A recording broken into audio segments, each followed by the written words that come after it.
Après différentes adaptations dans des médias variés tels que des pièces radiophoniques, des romans, des comédies musicales et des sérioles, Superman débarque en 1951 sous la forme d'un moyen-métrage de 58 minutes réalisé par Lee Sholem et au titre peu aguicheur de Superman and the Mole Men, traduit en français par Superman et les nains de l'enfer.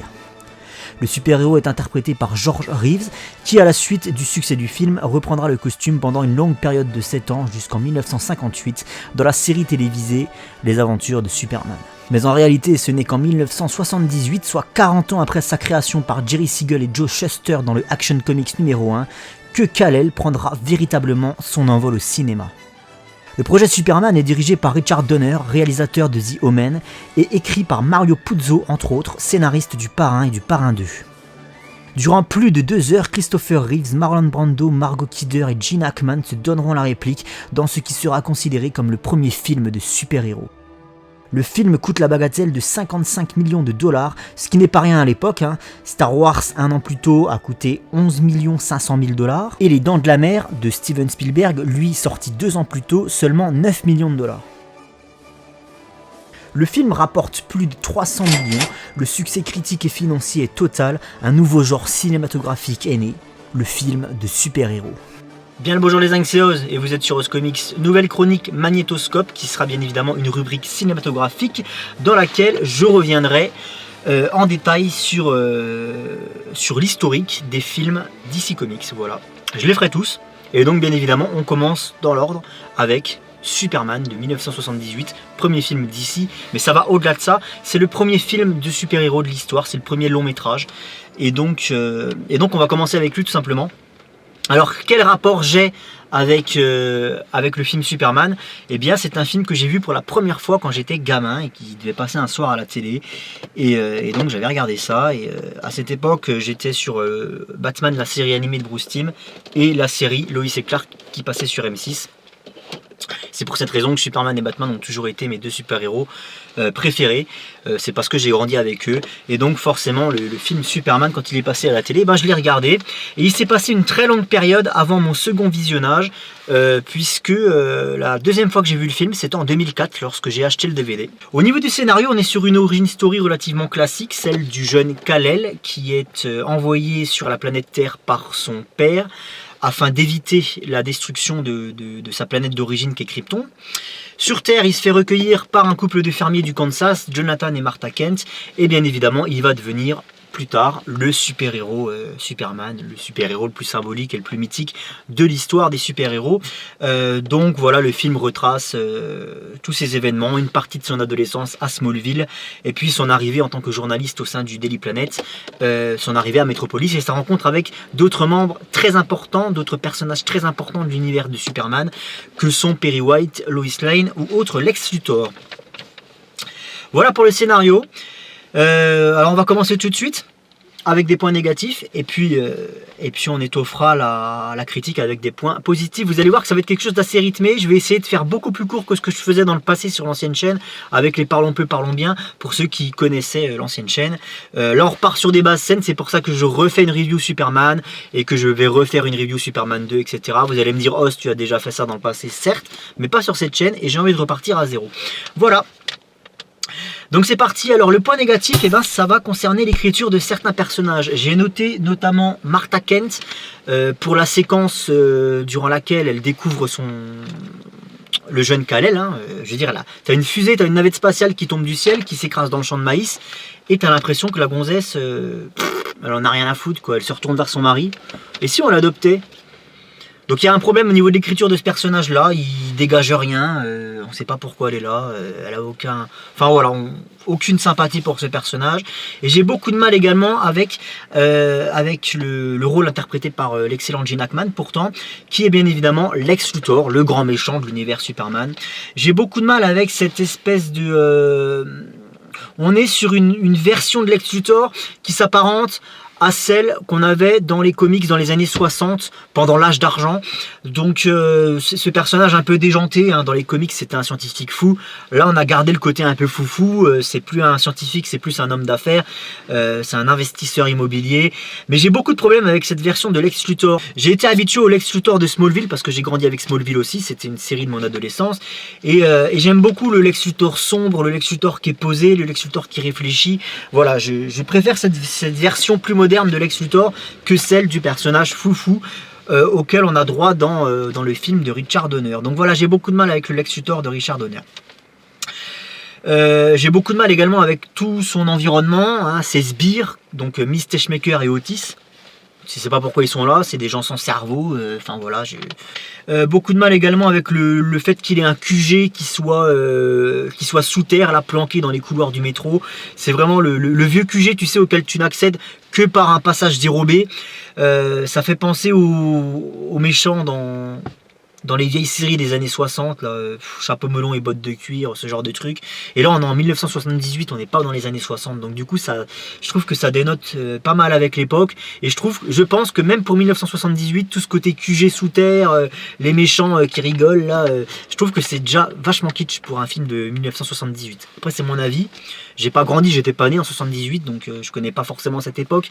Mais je sais pas, j'ai l'impression que le film est un peu en retard par rapport à son époque en fait, hein. J'ai l'impression qu'on est encore dans une vibe années 60 au niveau de toute l'iconographie du méchant. Voilà. D'ailleurs, il y a une scène qui démontre parfaitement ce que je suis en train de dire, c'est la fameuse scène où Lex Luthor ainsi que ses deux sbires vont détourner un missile nucléaire. On a un convoi de l'armée qui se balade sur une autoroute dans le désert avec un missile qui a découvert, un missile nucléaire qui est bien en évidence, que tout le monde peut voir. Un convoi de l'armée, tu dois avoir une quinzaine de gugus qui sont complètement cons aussi. Et vient un vieux stratagème pourri. Lex Luthor et ses deux crétins d'acolytes arrivent à détourner un missile nucléaire, quoi. Toute cette séquence là, c'est vraiment le côté années 60. T'as l'impression d'être devant la série Batman avec Adam West là. Le côté vraiment ringard. Il y a des passages dans ce film qui vont le desservir complètement. Celui-ci en fait partie. Et je ne reviendrai pas sur le fait qu'à la fin du film, Superman remonte dans le passé en inversant le sens de rotation de la Terre. Voilà. Ça se passera de commentaires. Alors des points négatifs un peu moins gros, un peu moins grossiers pour le coup. J'en ai noté un, c'est le fait que Clark, quand il grandit à Smallville, eh ben, t'as pas l'impression qu'il découvre son corps comme n'importe quel adolescent le ferait. T'as pas l'impression qu'il découvre ses pouvoirs en fait. Tu penses, je sais pas, on dirait que Clark, il est, comment dire, il a déjà conscience de ce qu'il est capable de faire. Il vit avec, ça lui pose pas grand problème. Donc il y a tout un aspect psychologique qui n'est pas forcément creusé. Mais bon, après c'est le premier film Superman, on est en 1978. Je demandais pas à ce qu'on me fasse un film Superman psychologique, comme ça a été le cas sur Man of Steel des années après, hein, on est bien d'accord. Mais voilà, j'aurais aimé voir Clark qui découvre ses pouvoirs en fait, en direct, en même temps que nous, tu vois. Là, tu as l'impression qu'il les connaît déjà et qu'il les maîtrise, donc c'est un peu dommage. À part le vol, puisque le vol, il l'apprend un peu plus tard dans le film. Mais voilà, ça c'est vraiment dommage, mais c'est un point négatif qui est assez sommaire finalement. C'est pas grand chose. En parlant de ses pouvoirs, tiens, ça me permet de faire la transition avec un autre point négatif. Il y a deux pouvoirs qui sont sous-exploités dans le film, quasiment pas exploités d'ailleurs. Et je crois pas exploités du tout. C'est la thermovision et le super souffle. Et on les voit quasiment pas, et j'ai pas souvenir d'ailleurs qu'on les voit une seule fois dans le film. Donc ça c'est un gros problème aussi, hein. Superman a une palette de pouvoirs qui doivent être retranscrits dans n'importe quel film en fait. Voilà. Et c'est compliqué même sur les films qui vont venir après. Enfin bref. Dernier point négatif, alors il y en a peut-être d'autres que j'aurais pas forcément relevé, ou alors que j'ai peut-être vu mais qui ne m'ont pas plus interpellé que ça. C'est le fait que Superman, lors de sa première interview avec Lois Lane sur son balcon, lui révèle des choses qui ne devraient pas être révélées. Par exemple, il va lui dévoiler un de ses plus grands points faibles, qui est le fait qu'il ne peut pas voir à travers le plomb. Le premier rapport que va avoir Superman avec le grand public, il va déjà dévoiler un de ses points faibles. Ça n'a aucun sens. Ça n'a aucun sens. Bon voilà, je ne sais pas pourquoi ils ont fait ça. Quoi qu'il arrive, c'est le dernier point négatif qui m'a un petit peu fait tiquer quand j'ai revisionné le film pour faire la review. Alors on va passer au point positif. Et dans les points négatifs, j'avais émis le fait que j'aimais pas du tout la prestation ou alors l'écriture de certains personnages, comme par exemple Martha Kent ou Lex Luthor. Et ben dans les points positifs, il y a l'inverse, il y a des personnages que j'ai beaucoup aimés, notamment le personnage de Clark Kent, parce que... alors d'aucuns me diront que le personnage de Clark Kent dans ce film-là est beaucoup trop dans le caricatural, dans la surenchère, du pauvre type timide, maladroit, qui n'ose pas s'exprimer. Alors je suis d'accord que sur le papier, on pourrait croire à une caricature, effectivement. Mais je trouve que dans son interprétation, Christopher Reeves apporte une certaine justesse, un certain naturel, qui font qu'au final, moi je trouve pas que ce soit vraiment tant une caricature que ça finalement. Le fait de le voir laisser tomber un stylo ou s'excuser pour un oui, pour un non, je trouve que Christopher Reeve le fait de manière très naturelle et au final, des types comme ça, tu peux en croiser tous les jours, des types qui sont vraiment, vraiment timides et du coup, ça en devient presque une maladie. Donc moi je suis pas d'accord avec le fait que ce soit caricatural, sur le papier peut-être, mais pas en tout cas dans l'interprétation. J'aime beaucoup le personnage de Clark Kent dans ce film, parce qu'il dénote complètement avec le Superman. Et le personnage de Clark Kent, voilà, c'est la réponse à tous ceux qui disent que Superman est un personnage stupide, dans le sens où le simple fait d'enlever des lunettes et les gens ne voient pas la différence, et ben la réponse à ceux qui disent ça et à ceux qui le pensent, et ben la réponse c'est Christopher Reeves, parce que quand il interprète son Clark Kent, il n'a rien à voir avec son Superman, et du coup, je veux dire, l'illusion elle est parfaite quoi. Donc j'aime beaucoup ce Clark Kent, pour moi c'est d'ailleurs le meilleur Clark Kent au cinéma. Autre personnage que j'aime beaucoup c'est Lois Lane, parce que c'est la Lois Lane que j'ai envie de voir. C'est une femme forte, c'est une femme qui a du répondant, qui a du caractère, qui se laisse pas emmerder, qui est intrépide. C'est la Lois Lane que je veux voir, et dans ce film, eh ben, on a le personnage tel qu'il est dans la BD quoi. Donc voilà pour ce qui est de Lois Lane. Et bien évidemment, un troisième personnage que j'aime beaucoup, c'est Jor-El, voilà, incarné par Marlon Brando. Il a une prestance, il a un truc, il a un charisme fou, et quand il est là, qu'il parle, quand il est à l'écran, il monopolise l'attention, quoi. Donc très très bonne prestation pour Jor-El. Ce que j'ai beaucoup aimé dans ce film, ça c'est un gros point positif, c'est que l'origin story est respectée. On voit tout, on voit Kal-El quand il est bébé, quand il est envoyé sur la planète Terre par ses parents biologiques, quand il est recueilli par sa nouvelle famille, son adolescence à Smallville, on voit le personnage de Lana Lang, même si elle ne fait qu'une brève apparition, au moins on la voit, donc on sait qu'elle existe dans ce monde-là. Au moins elle est introduite, c'est-à-dire qu'on pourra la récupérer peut-être dans un autre film plus tard, et d'ailleurs c'est ce qui a été fait en mal, mais on en parlera plus tard. Enfin voilà, j'ai beaucoup aimé le fait que l'origin story est vraiment respectée. On est sur Krypton, on arrive à Smallville et on finit à Metropolis. Pour moi, c'est nickel. Dans les points négatifs, j'avais mentionné le fait que lors de sa première interview avec Lois Lane, Superman dévoile directement son point faible. Donc ça, c'est un point négatif, clairement. Par contre, dans cette séquence, il y a quelque chose que j'aime beaucoup et qui pour moi est un point positif, c'est le fait que Superman s'exprime. Superman se présente au monde. Ce qu'il n'a pas fait dans d'autres suites. Suivez mon regard. Mais voilà, ça c'est quelque chose qui est vital, quoi. Je veux dire, le mec, ça va être le protecteur de la planète, ça va être... je veux dire, c'est pas un Gugus anodin. Oui, il se présente au monde, il rassure le monde, il le fait par l'intermédiaire de la presse, mais il le fait quand même.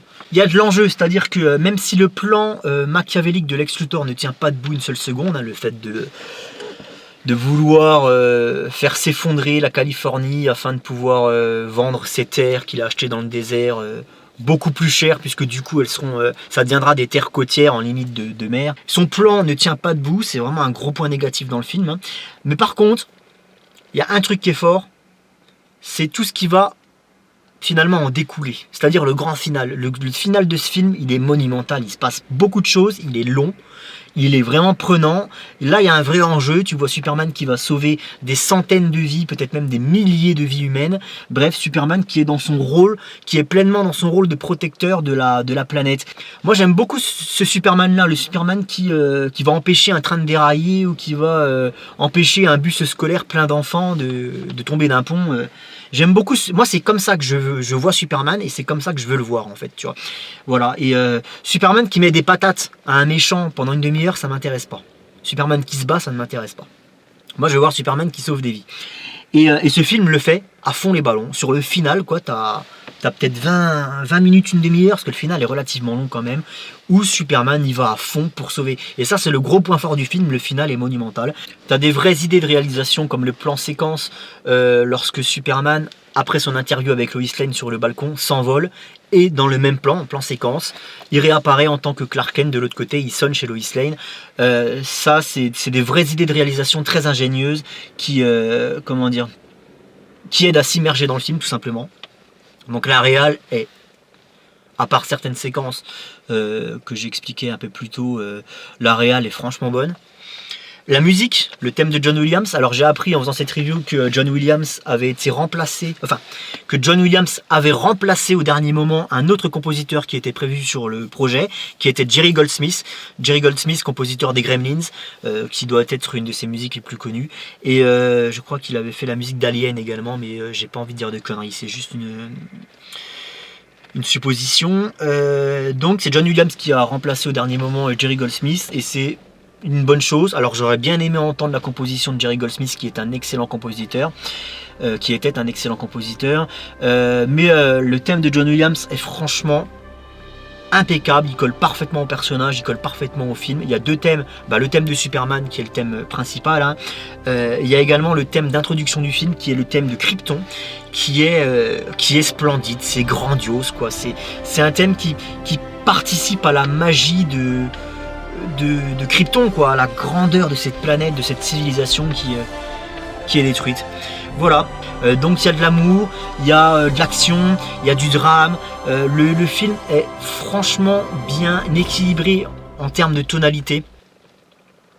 Il y a de l'humour, il y a toujours de l'humour qui est là, qui est un peu trop présent par moment, mais ça va, on est quand même bien équilibré aussi à ce niveau-là. C'est pas abusé quoi, c'est-à-dire c'est pas un film Marvel. Le film est lumineux, le film est coloré, le film est enjoué, bref, c'est un vrai film Superman. Et ben j'ai noté que c'était un bon film, qui était bien équilibré comme je viens de l'expliquer. Alors un bon film, non exempt de défauts, puisque rien n'est parfait dans ce bas monde, hein. C'est compliqué. Mais c'est un film qui va poser des bases solides pour l'avenir du genre super-héroïque au cinéma en fait. Superman, ça a toujours été le modèle. C'est-à-dire que c'est le premier super-héros de l'histoire. Tous ceux qui ont suivi derrière se sont inspirés de près ou de loin sur Superman. Batman s'en est inspiré dans le sens où Batman est l'extrême opposé. Donc il fallait bien qu'il y ait un modèle pour en faire son opposé, tu vois. Spider-Man s'en est inspiré. Enfin, tous les super-héros découlent de Superman.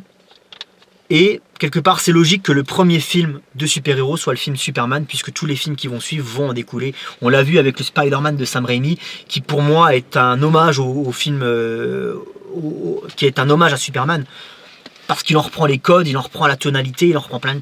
Enfin voilà, donc Superman pose des bases solides pour l'avenir du genre super-héroïque au cinéma. Le personnage de Superman est respecté, et j'ai noté que c'était pour moi, ce film-là, c'est à ce jour, encore à l'heure actuelle, le film qui respecte le plus son protagoniste principal. C'est le film de super-héros qui respecte le plus son personnage principal. Clairement. Voilà. Venez essayer de me prouver le contraire dans les commentaires si vous ne le pensez pas. Je serais curieux d'ailleurs de connaître votre avis à ce niveau-là. Mais pour moi, le film Superman de 1978 de Richard Donner, c'est Superman. Tel qu'il est dans les comics, tel qu'il a toujours été finalement, tel qu'on veut le voir également. Voilà, le Superman du départ, le Superman... il est respecté à 100% le personnage. Il n'y a rien à redire à ce niveau-là. C'est un film positif, qui met de bonne humeur. Et donc c'est ce qu'on voulait dans un film Superman. Et je lui ai mis la note de 14 sur 20. Pourquoi après tant d'éloges, une note aussi basse? Ça aurait pu être un 17 ou un 18. Parce que comme j'expliquais, le film n'est pas exempt de défauts. Et le problème c'est que les défauts sont beaucoup trop gros en fait. Ce Lex Luthor qui est ridicule, cette séquence avec le missile nucléaire, enfin voilà, il y a plein de choses complètement débiles dans le film qui le desservent complètement. Et du coup, c'est pour ça que la note est tirée vers le bas à cause de ça. Donc voilà, 14 sur 20, ça reste quand même une très très bonne moyenne. Ciao les zingues et à la prochaine.